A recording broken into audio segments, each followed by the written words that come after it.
Esther nearly fell off the bed, and then the chair, and then the car, and then the bed, and then the chair, and then the car.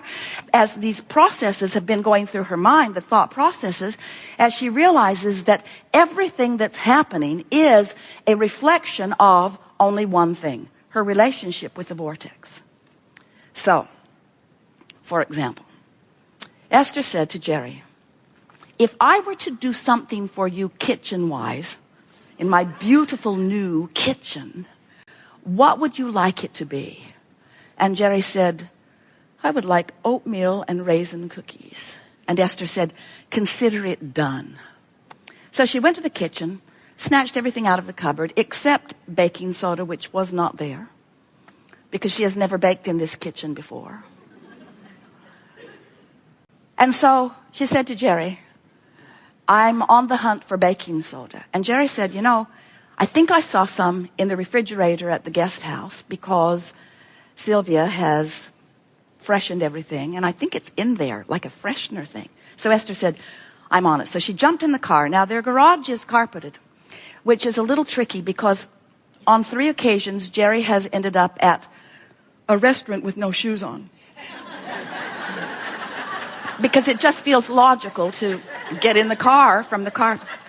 So now Esther jumps in the car, goes through a gate or two, goes to the guest house, steps out into the gravel in her stocking feet and says, right out loud, can someone please explain to me why I'm here in my stocking feet?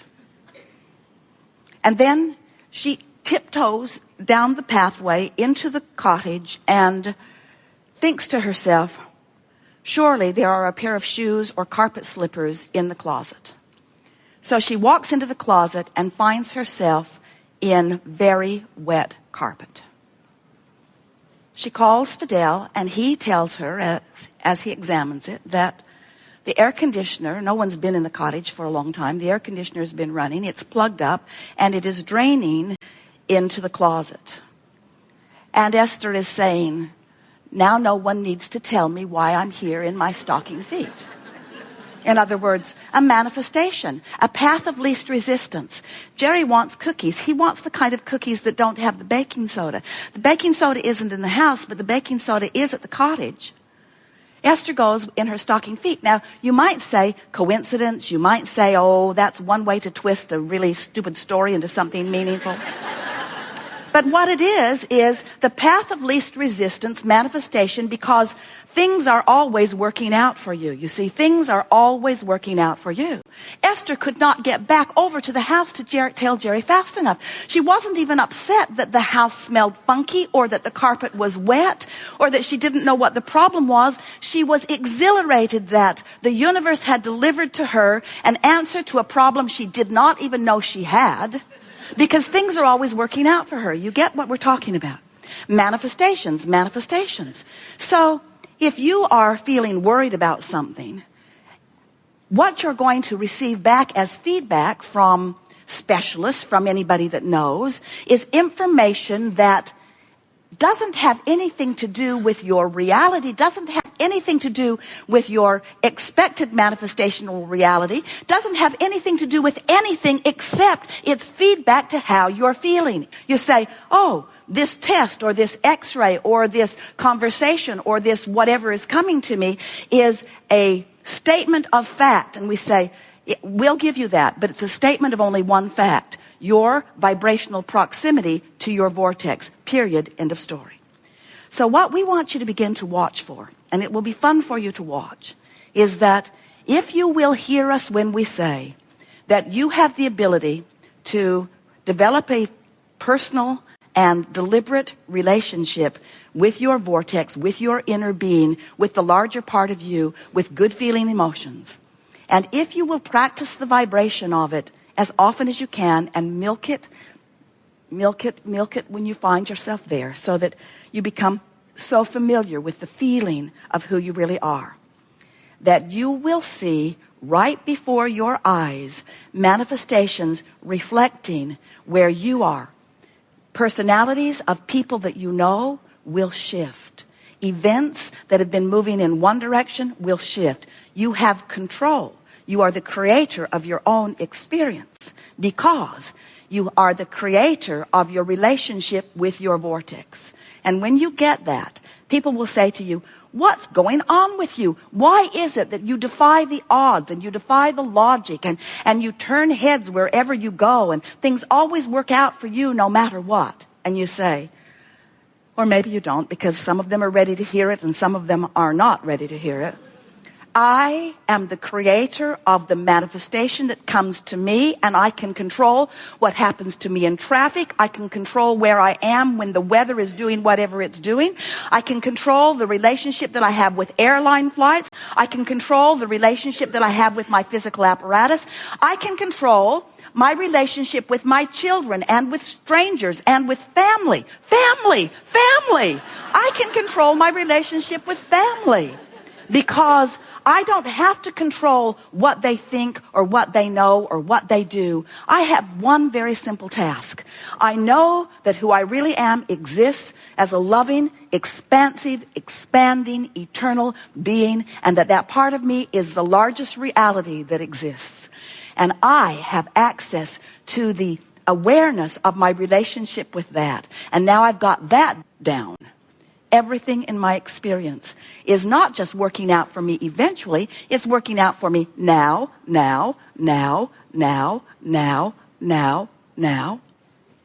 Barbara and Esther flew back from Stamford, Connecticut, and their flight was late leaving, and so they missed their connection.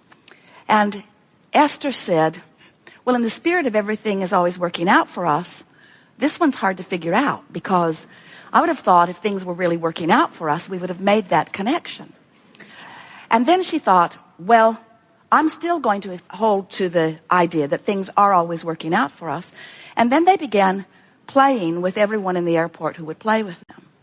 The red coat is telling them you're on time out because they were having such a good time. And then they got on a flight flying into San Antonio with a flight attendant who was, without question, the most remarkable and funny, not just funny, hilarious, not just hilarious, fall down and die funny, that they had ever met. The flight wasn't full. They were in the first class cabin. They had most of it to themselves, just a few random strangers who were not having anything to do with Peggy because Peggy was just too silly for most people. But she was not too silly for Barbara and Esther, and she proceeded to entertain them in ways that we cannot even begin to explain to you. Until for the 3-hour flight, Esther and Barbara laughed nonstop until they were hurting. And even people who were having none of Peggy are now laughing because they are egging her on. Esther said, I would have missed 15 flights to rendezvous with this comedian. So now Peggy is telling them everything about every passenger on the airplane, which is completely unprofessional, but really, really funny. And there's a man back there who really needs to have an air marshal come and take him off the plane. But Peggy doesn't like the inconvenience of that.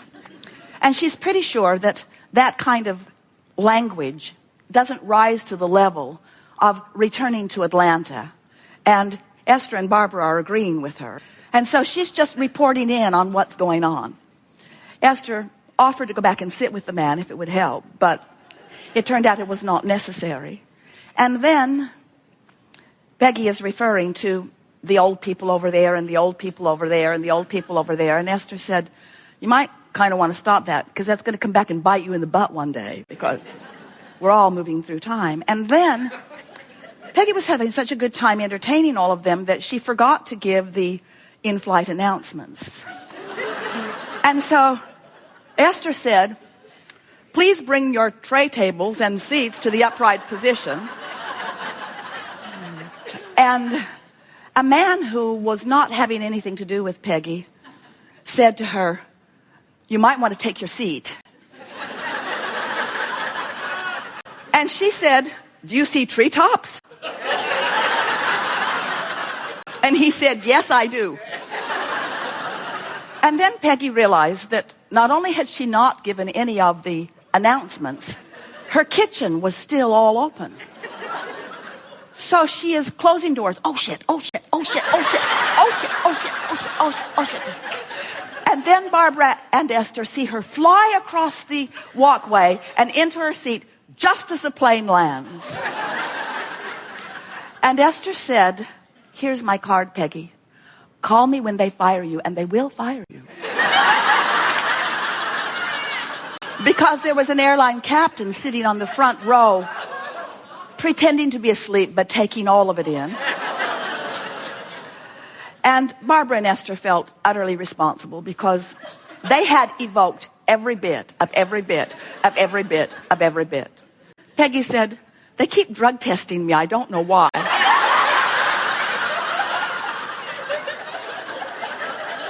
And Esther said, "I think that cucumber and tomato diet you're on is fermenting in your stomach and turning to alcohol or something.